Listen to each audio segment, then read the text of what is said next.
2007 राजीव और नेहा, एक नवविवाहित जोड़ा, शिमला के एक पुराने हिल स्टेशन होटल में छुट्टियां मनाने गए थे। होटल बहुत सुंदर था, लेकिन उसके बारे में कई अजीब अफवाहें थीं। लोगों ने वहां किसी परछाई को देखने की बात कही थी।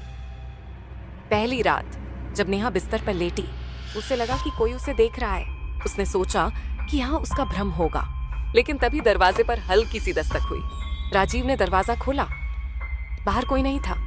होटल का कॉरिडोर पूरी तरह खाली था। उन्होंने इसे नजरअंदाज किया और सो गए।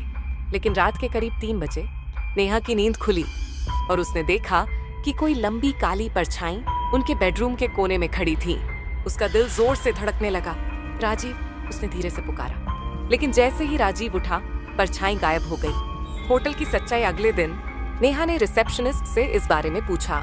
रिसेप्शनिस्ट पहले तो घबराया, फिर उसने कहा, मैडम, इस कमरे में 30 साल पहले एक महिला की रहस्यमयी तरीके से मौत हो गई थी और तभी से यहाँ अजीब घटनाएं होती हैं। दूसरी रात, सबसे भयानक अनुभव अगली रात। राजीव और नेहा ने कमरे की लाइट्स ऑन रखकर सोने की कोशिश की, लेकिन आधी रात को कमरे का बल्ब खुद ब खुद जलने बुझने लगा।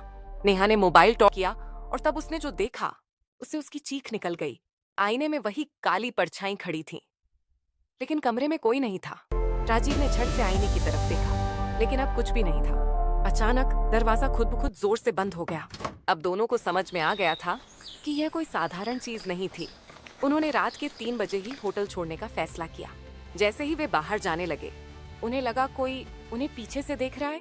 गाड़ी में बैठते ही होटल की खिड़की में एक परछाई दिखी, वही काली परछाई जो अब भी उन्हें घूर रही थी। आज भी लोग कहते हैं कि जो भी उस कमरे में रुकता है, उसे वह परछाई जरूर दिखती है, लेकिन कोई नहीं जानता कि वह कौन है।